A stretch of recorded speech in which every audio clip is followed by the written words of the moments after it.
आज 2 नवंबर है और करीब 15 दिन मोटे तौर पर रह गए हैं जब मध्य प्रदेश एक बड़ा बदलाव, एक प्रचंड बहुमत से हमारी सरकार बनाएगा। तो मुझे लगता है कि आज एक अच्छा दिन है और आपकी जानकारी के लिए आपके साथ हम कुछ इंफॉर्मेशन शेयर करना चाहते हैं अपने अगले 15 दिनों के लिए।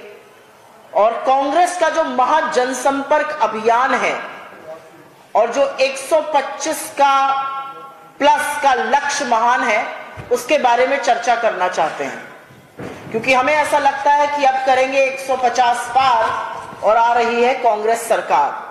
अगले 150 दिन में, जहां से मैं आती हूं, हमारी भाषा में उसको ताबड़तोड़ कहा जाता है, ताबड़तोड़ जनसंपर्क अभियान होने वाला है। और हमारे सर्वोच्च नेताओं से लेकर जो सदा वंदनीय कार्यकर्ता हैं, उनकी कोशिश यह है कि 230 विधानसभाओं को हम टच करें और तमाम ऐसे कार्यक्रम अगले 15 दिनों में हैं जो इस महाजनसंपर्क अभियान का एक पार्ट है, एक हिस्सा है।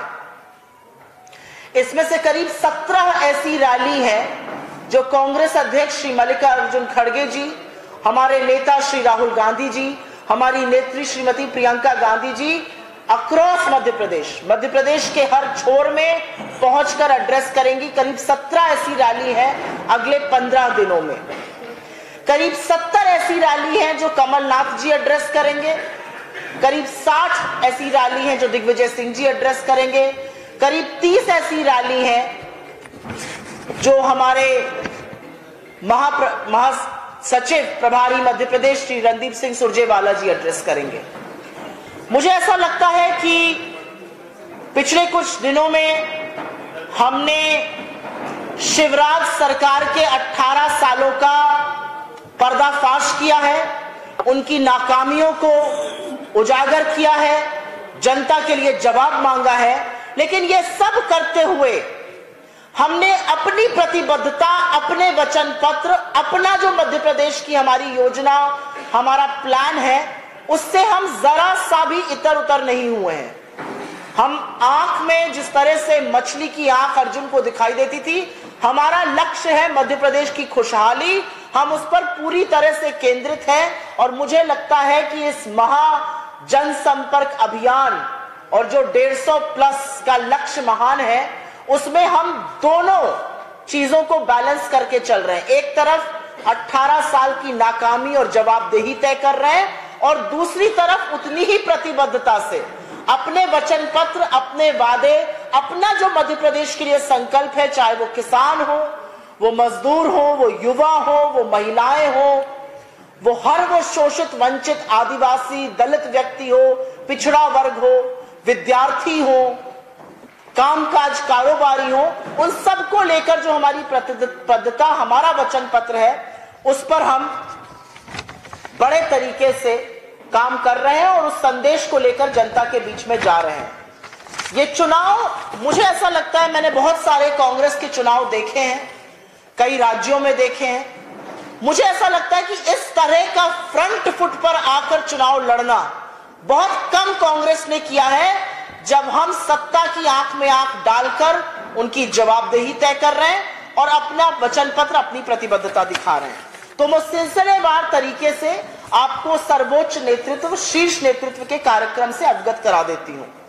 4 नवंबर को कांग्रेस अध्यक्ष श्री मल्लिकार्जुन खड़गे जी का कार्यक्रम कटंगी में और शाहपुरा में होगा। 5 नवंबर को महासचिव श्रीमती प्रियंका गांधी जी का कार्यक्रम कुक्षी और इंदौर 5 में होगा। 7 नवंबर को कांग्रेस अध्यक्ष श्री खड़गे जी का कार्यक्रम उज्जैन और ग्वालियर पूर्व में होगा। 8 नवंबर को पुनः महासचिव श्रीमती प्रियंका गांधी जी का कार्यक्रम सनवेर और खातेगांव में होगा। 9 नवंबर को श्रीमती प्रियंका गांधी जी का कार्यक्रम रीवा में होगा।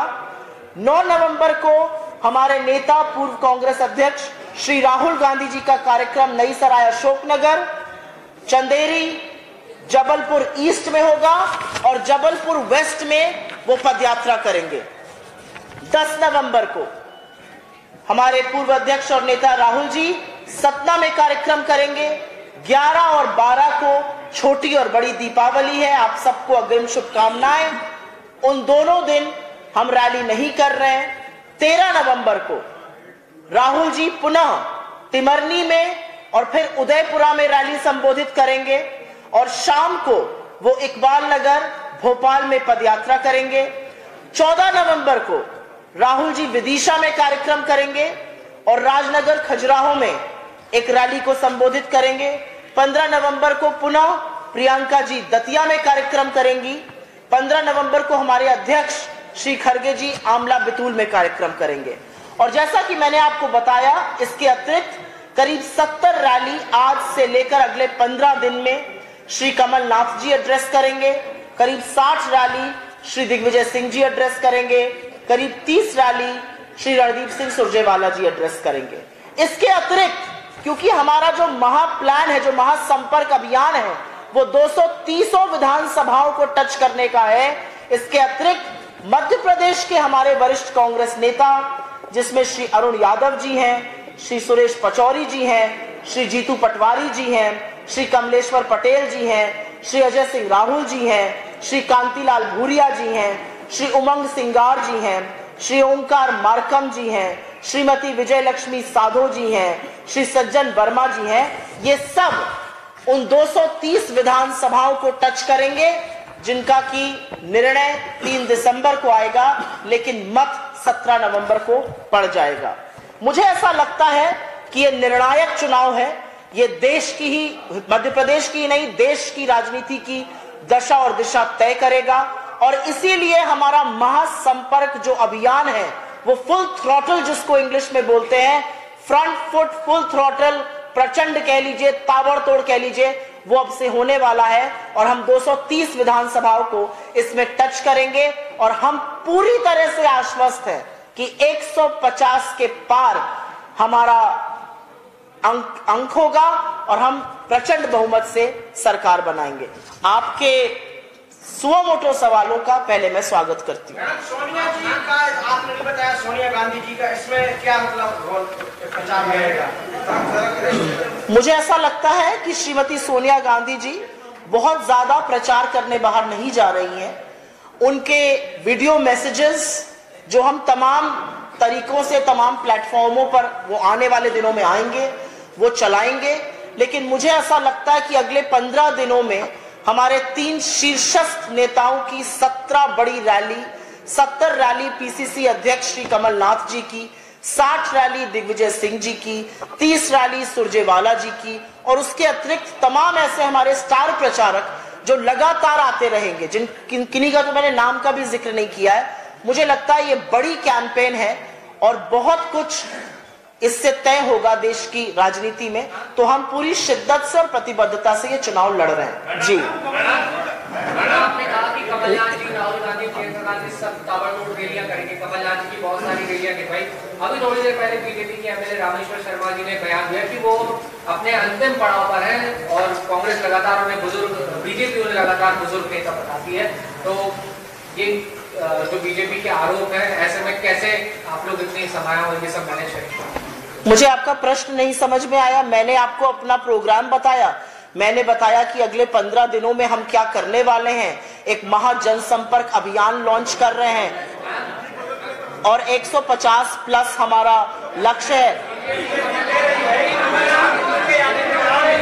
क्या कह रही है? मुझे ऐसा लगता है भाजपा के जो वक्तव्य का आपने जिक्र किया, ऐसी ओछी राजनीति से हम तो जरूर बचना चाहेंगे। इस तरह की ओछी, गंदी और मुझे ऐसा लगता है बेहद बेशर्मी की राजनीति है ये। आप किसी को उम्र के अंतिम पड़ाव में कह दीजिए he is giving you a run for your money. असलियत ये है कि भाजपा को समझ में नहीं आ रहा है कि किस तरह से वो निस्तो नाबूद होने वाली है मध्य प्रदेश में। तो इस तरह के जो वक्तव्य हैं वो उनकी बौखलाहट के, उनकी घबराहट का प्रतीक जरूर है। पर मुझे ऐसा लगता है कि राजनीति में शब्दों का चयन थोड़ा ठीक से किया जाना चाहिए। दुश्मनी ऐसी करो कि अगर कभी दोस्ती हो जाए तो आंख में आंख डाल के बात कर सके। किसी की उम्र पर, किसी के स्वास्थ्य पर इस तरह की बातें करना फिजूल है। मैं इस बात को बिल्कुल तवज्जो नहीं देती हूँ। पार्टी के विधायक रामेश्वर शर्मा 2 बार राम मंदिर मुद्दे को लेकर प्रेस वार्ता की।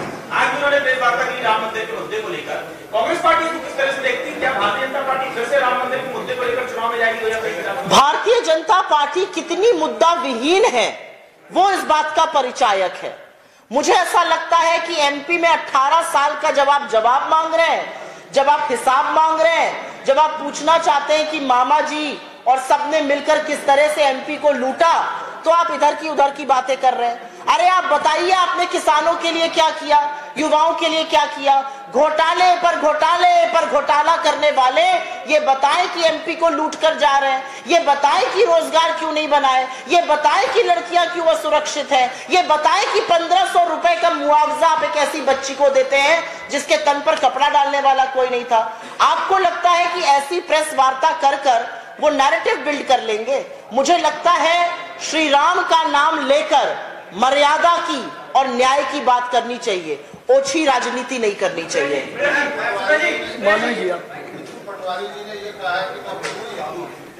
क्या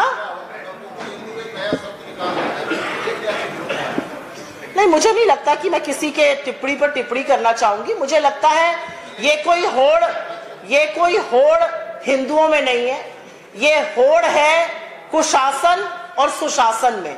और सुशासन के साथ हमेशा श्री राम, सुशासन के साथ हमेशा न्याय, सुशासन के साथ हमेशा नैतिकता और सुशासन के साथ हमेशा धर्म खड़ा होता है।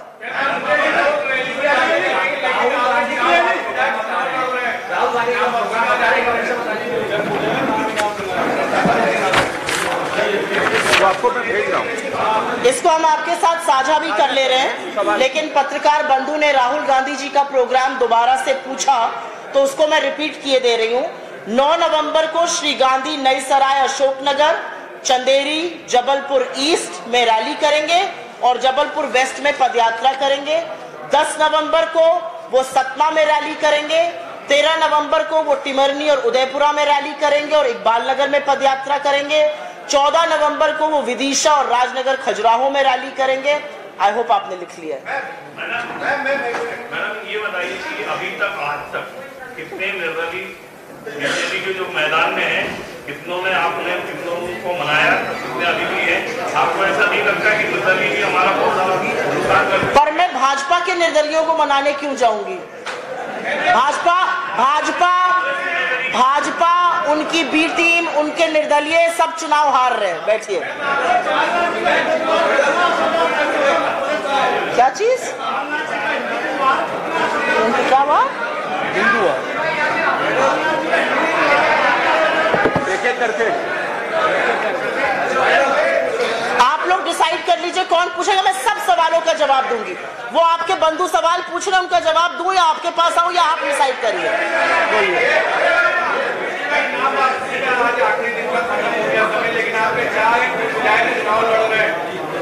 ठीक है, लोकतंत्र है, लड़ने दीजिए। नहीं बिगड़ेगा।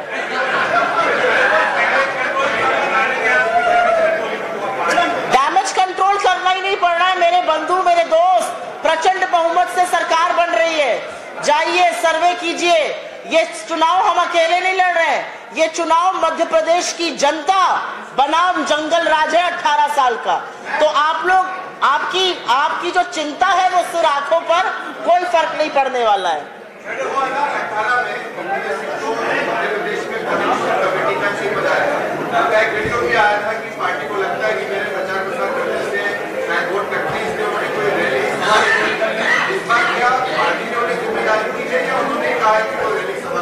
मैंने आपको एक पूरा प्रोग्राम विस्तृत रूप से बताया, अपने सर्वोच्च नेतृत्व का प्रोग्राम डेट वाइज सिलसिलेवार तरीके से गिनवा दिया। कौन कितनी रैली कर रहा है मैंने ये भी बता दिया। प्रदेश के नेतृत्व का नाम भी आपके सामने रख दिया। अब आप मुझसे पूछ रहे हैं कि उनसे हम क्या काम ले रहे हैं। मुझे समझ में नहीं आया सवाल। मुझे लगता है कि दिग्विजय सिंह जी हमारे बहुत शीर्ष नेता हैं, हमारे बड़े वरिष्ठ नेता हैं। उनका एक लंबा अनुभव है राजनीति में, उनकी एक बड़ी निर्णायक भूमिका रही है अभी तक और आगे भी रहेगी। जी पूछिए सर। बैठ जाइए। एक सवाल ये पूछ रहे हैं आपसे, थोड़े उम्र में बड़े हैं, मुझे लगता है इनको पहले मौका दे देना चाहिए।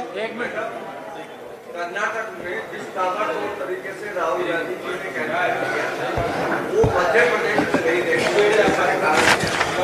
मुझे ऐसा लगता है कि पत्रकार बंधु एक प्रश्न लेके आ जाते हैं और मेरी बातें नहीं सुन रहे हैं यहाँ पर। मुझे ऐसा लगता है कि राहुल गांधी जी ने एक जबरदस्त भारत जोड़ो यात्रा यहाँ पर निकाली। वो करीब 13 दिन मध्य प्रदेश में रहे थे। वो पहले भी यहाँ पर आ चुके हैं। मैंने आपको उनका प्रोग्राम 5 दिन का लगातार गिनवा दिया है। और उसके कर्नाटक में जब चुनाव हो रहा था मेरे बंधु, तब एक स्टेट में चुनाव हो रहा था। आज राजस्थान में भी हो रहा है, मध्य प्रदेश में भी हो रहा है, छत्तीसगढ़ में भी हो रहा है, तेलंगाना में भी हो रहा है और मिजोरम में भी हो रहा है। और हर जगह से राहुल जी की डिमांड है। और असलियत यह है कि मिजोरम जैसी जगहों पर मोदी जी के घटक दलों ने बोल दिया वो आए नहीं, हम उनके साथ मंच साझा नहीं करेंगे, क्योंकि मणिपुर के वजह से लोग नाराज हैं। राहुल जी की इतनी डिमांड है 5 राज्यों में, एक ही अकेले हैं, एक अनार है और 100 उनको पूछने वाले हैं। सुप्रिया जी, आप आईटी विभाग की प्रमुख हैं। आराम से, धीमे। मैं तो माइक पर हूं ना, आप क्यों अपना गला फाड़ रहे हैं? चले, आप आईटी विभाग की प्रमुख हैं। इस बार social media campaigning Madhya Pradesh के चुनाव में बहुत बढ़ चढ़कर आगे चल रही है। ये अच्छी बात है। चेहरा कोहरा, आंखों से आंखें मिलाकर जब उम्मीदवार वोट मांगने जाता है तो बहुत कुछ असलियत सामने भी आती है। इस बार कहीं ना कहीं कांग्रेस के लोग जो वोट मांगने के लिए जा रहे हैं, आंखों में आंखें मिलाकर वोट मांगने के लिए सोशल मीडिया पे ज्यादा डिपेंडेंट नहीं हो गए। अब आप एक तरफ से तो मुझे अच्छा भी कह रहे हैं और दूसरी तरफ से आपने एक उसमें किंतु परंतु अपितु भी डाल दिया। मुझे लगता है सोशल मीडिया और जमीनी राजनीति आज की तारीख में एक दूसरे की पूरक है। आप काम करते रहिए अपने क्षेत्र में, लेकिन अगर उसका मीडिया और सोशल मीडिया के माध्यम से प्रचार प्रसार नहीं करिएगा तो कोई मतलब नहीं है। और आप सिर्फ प्रचार प्रसार करते रहिए और जमीनी स्तर पे काम ना करिए तो हम 150 की अपेक्षा नहीं करते। मुझे लगता है पैरेलल लाइंस है, पूरक है। आपने एक यहाँ पे मुझे कॉम्प्लीमेंट दिया, मैं अपनी टीम के बतौर ये कॉम्प्लीमेंट लेती हूँ। धन्यवाद आपका ये कहने का। मुझे लगता है आंख में आंख डालने की जो हमारी राजनीति है वो मेरे नेता राहुल गांधी से हम सब सीखते हैं। उनको कोई फर्क नहीं पड़ता उनके साथ आप क्या करिए, वो आंख में आंख डालकर आपसे सवाल पूछते हैं और आपको मजबूर करते हैं जवाब के लिए। ये महाजनसंपर्क अभियान कल से शुरू हो रहा है या प्रगति की रैली के साथ शुरू होगा? तो एक सवाल है। दूसरा ये कि आपकी जो छोटी रैलियों में और छोटी सभाओं का आपने जिक्र किया, उन नेताओं में आपने सीएसपी लीडर गोविंद सिंह का नाम मुझसे मिस हो गया होगा। मैंने कुछ लोगों का नाम लिया एक सिलसिलेवार तरीके से जो मैंने आते वक्त बनाया। बिल्कुल सबका नाम है इसमें। आपने मुझसे पूछा ये कब शुरू हो रहा है, ये शुरू हो चुका है, लेकिन मैं अगले 15 दिनों का ब्यौरा आपको दे रही हूँ जिससे कि आप भी तैयार रहिए कि हमारे कितने शीर्ष नेतृत्व के लोग आने वाले हैं और आगे हमारा क्या नैरेटिव बनेगा। तो मुझे नहीं लगता कि हम इसका कल का या किसी मुहूर्त का इंतजार कर रहे हैं, ये चल रहा है, लेकिन अगले 15 दिन के लिए हम फाइनल लैप में जा रहे हैं, इसलिए आपको सूचित करना जरूरी था। अंबुज भाई पीटीआई से अंबुज भाई दिल्ली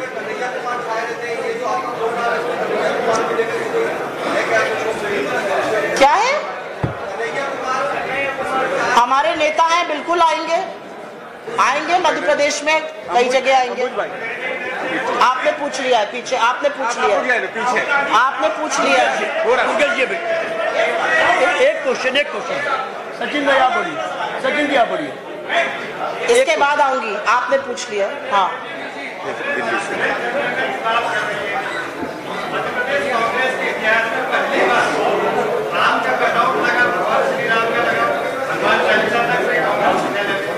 नेहरू जी के जमाने में जाति निरपेक्ष धर्म निरपेक्ष राजनीति करने वाली कांग्रेस, क्या यह धर्म और जाति मुद्दा है? मुझे लगता है कि आप शायद मेरी प्रेस वार्ता में पहली बार आए हैं। आपका स्वागत है। मैंने 2 प्रेस वार्ता अभी तक भोपाल में की है और मैंने इस पर बड़ा विस्तृत जवाब दिया है। मुझे ऐसा लगता है कि आप जिस निरपेक्षता की बात कर रहे हैं उसका ये, प्लीज बीच में बोलिए मत, आप जिस निरपेक्षता की बात कर रहे हैं उसका ये मतलब बिल्कुल नहीं है कि जमीनी हकीकत देखकर आंख मूंद ली जाए या एक वर्ग विशेष या लोगों की मांग पर अपने कान में रुई डाल लें। आज आजादी के 76 साल बाद पिछड़े वर्ग के लोगों के साथ अभी भी अन्याय हो रहा है, दलितों और आदिवासियों के साथ अभी भी अन्याय हो रहा है। मध्य प्रदेश में 76 साल बाद आजादी के एक आदिवासी के सिर पर अभी भी पेशाब करने की हिमाकत भाजपा का नेता करता है। और ऐसे में अगर जनता की मांग है कि पता तो चले कितने लोग हैं और उनका प्रतिनिधित्व लगातार कम हो रहा है, 90 सेक्रेटरीज 90 सचिवों में से 3 पिछड़े वर्ग के हैं, IITs IIMs में 4% से कम है, तो मुझे नहीं लगता कि ये कोई गलत बात है। मुझे लगता है समय के साथ चलते हुए आपको लोगों की मांग, लोगों की अपेक्षाओं, लोगों की आकांक्षाओं को सुनना पड़ता है। अगर उसमें अपना स्टैंड बदलना पड़े तो वो लोकतंत्र की मांग है, ऐसा करना जरूरी है। मोदी जी खाद्य सुरक्षा अधिनियम का, GST का, मनरेगा का, तमाम चीजों का प्रबल विरोध करते थे, सब चीजों का प्रबल समर्थन कर रहे हैं। पीछे है फिर इसके बाद 2024 के सेमीफाइनल की तरह देखा जा रहा है। आप इन 5 राज्यों में भी काफी आश्वस्त है कांग्रेस की जीत को लेकर के, लेकिन 2018 में उसके बाद क्या हुआ था 2019 की लोकसभा में, तो आप जानते हो। क्या इस बार इसके साथ साथ एक कोशिश है कि 2024 में जो चुनाव आएंगे लोकसभा के, उसके लिए भी एक नैरेटिव सेट किया जाए और वो गलती दोबारा रिपीट नहीं होगी, उसके लिए कांग्रेस पार्टी क्या? मुझे ऐसा लगता है कि 2018 और 2023 और 2019 बनाम 2024 के देश में बहुत अंतर है। 2024 में मोदी सरकार अपने 2 कार्य पूरे करके कार्यकाल जनता के बीच जाएगी। जो रिपोर्ट कार्ड है वो नील बटा सन्नाटा है, दिखाने के लिए कुछ है नहीं। असलियत यह है कि त्योहारों से 3-4 दिन पहले आज 101 रुपए बढ़ाया जाता है, 110 रुपए करीब बढ़ाया जाता है कमर्शियल सिलेंडर का दाम। आज असलियत यह है कि रुपया 83 बनाम डॉलर क्रॉस कर गया है। आज असलियत यह है कि अक्टूबर की बेरोजगारी 10% दर पार कर चुकी है।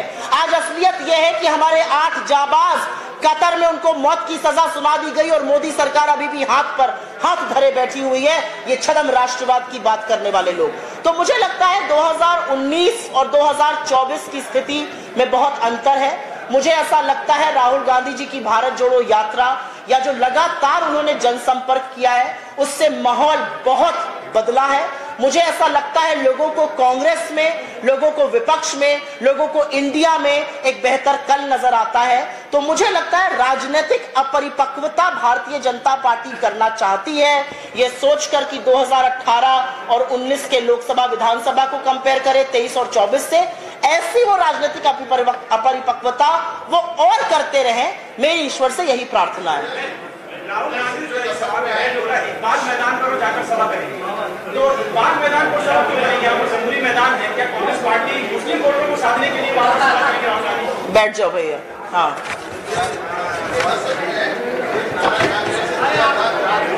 आपने पूछ लिया सर, अभी पहले मैं उनसे पूछूंगा। हाँ, थोड़ा अगर आप लोग शांत हो जाइए तो मुझे इनका प्रश्न सुनाई देगा। हाँ, मुझे नहीं लगता जिसको आप हिंदू कार्ड कह रहे हैं वो उनका धर्म है, वो उस धर्म के अनुयायी है। मुझे ऐसा लगता है धर्म किसी की बपौती तो है नहीं। मुझे लगता है स्वयंभू ठेकेदार जो धर्म के बने घूम रहे हैं, वो आपके गंगा जल पर 18% GST लगा रहे थे, हमारे विरोध के बाद उन्होंने हटाया। तो मुझे नहीं लगता कि धर्म पर यहाँ पर बैठकर मैं टिप्पणी करूंगी। लेकिन मैं एक बात ये पूरी तरह से और पुरजोर तरीके से जानती हूँ कि ईश्वर और भगवान और धर्म उसी का साथ देता है जो सच के साथ खड़ा होता है, क्योंकि सत्य ही ईश्वर है और सच के मार्ग पर हम हैं, कुशासन की पतन होगा। कमलनाथ जी ने सभा की सागर में उन्होंने बोला वहाँ पर जिन नेताओं ने या जिन मंत्रियों ने जो भी किया है सबका हिसाब किताब रखा है, बराबर किया जाएगा। तो इसे भावना से देखा जाए या फिर सरकार बनेगी तो इन सबका हिसाब किताब? आपके सवाल का जवाब देने से पहले मैं आपसे हाथ जोड़ के करबद्ध निवेदन करती हूँ कि जब अमित शाह जी दोबारा आएंगे मध्य प्रदेश तो उनसे जरूर पूछिएगा कि उन्होंने सरकार के अधिकारियों को जो धमकाया कि जो कमल का साथ नहीं दे रहे उनके साथ हम निपट लेंगे, जब उसका जवाब मिल जाएगा तो मैं इसका जवाब दे दूंगी। लेकिन हाँ, मैं छोटे मुंह बड़ी बात नहीं करूंगी। जो प्रशासन के अधिकारी या जो निरंकुश, पूरी तरह से निरंकुश भाजपा के नेता सत्ता को अपनी जागीर समझकर लोगों के ऊपर और विपक्ष के ऊपर अत्याचार करेंगे तो हम क्या, भगवान और समय उसका जवाब देगा। वैसा भी आपने कहा इंडिया गठबंधन में सहयोगी, अभी चुनावी राज्यों से कर ले जो आपके इंडिया गठबंधन के सहयोगी दल है, लेकिन ईडी की जो छापेमारी चल रही है, अभी अरविंद केजरीवाल को भी नोटिस दिया, राजस्थान छत्तीसगढ़ में भी, दिग्विजय सिंह ने कहा एमपी में भी छापा पड़ेगी, इस पर कैसे लेंगे? मुझे ऐसा लगता है कि जब भाजपा खतरे में होती है, जैसे हम सब खतरे में होते हैं तो अपने इष्ट को याद करते हैं, कोई हनुमान चालीसा पढ़ता है, कोई दुआ करता है। खतरे में होते हैं तो सबसे जो प्रबल चीज होती है उसी को याद किया जाता है। जब जब भाजपा खतरे में होती है, घबराती है, बौखलाती है, डरती है, तो उसको 3 लोग याद आते हैं, भगवान राम, श्री कृष्ण या हनुमान याद नहीं आते। ईडी, सीबीआई, इनकम टैक्स, जो उनके सबसे प्रबल घटक दल है, वही याद आते हैं। वो हिमाचल में भी याद आए थे और वो कर्नाटका में भी याद आए थे, और हमने देखा कि कैसे जनता ने उनके घटक दलों की बर्बरता और उनके अत्याचार और निरंकुशता का जवाब दिया था। यही जवाब राजस्थान में, छत्तीसगढ़ में, और अगर मध्य प्रदेश में ऐसा करेंगे तो यहां पर भी जनता यही जवाब देगी। मैंने अपना सवाल का जवाब दे दिया, आपका सवाल हो चुका। I think we are done. हाँ,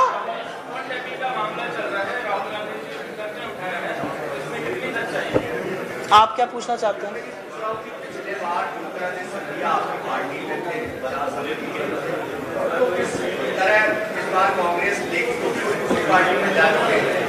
तो उनको हम क्यों लेंगे?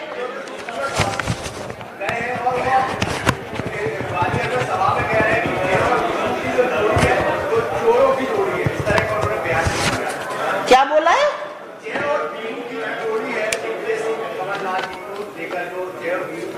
जय और वीरू की जोड़ी चोरों की जोड़ी है, ये श्री ज्योतिरादित्य सिंधिया जी ने श्री कमलनाथ जी और श्री दिग्विजय सिंह जी के लिए कहा है।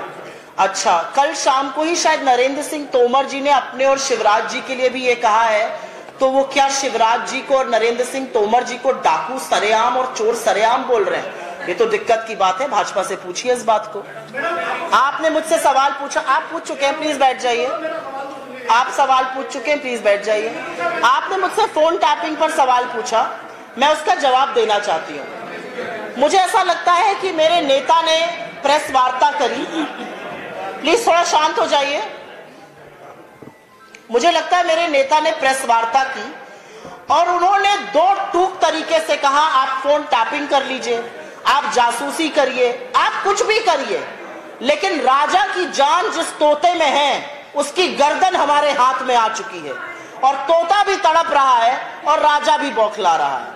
असलियत यह है कि कुछ लोगों को विपक्ष में, जिसमें से मेरे पास भी, देर रात को एप्पल की तरफ से एक नोटिफिकेशन आया और उस नोटिफिकेशन को थ्रेट नोटिफिकेशन कहा जाता है, और उसमें उन्होंने लिखा कि स्टेट स्पॉन्सर्ड अटैक का आप शिकार हो सकते हैं।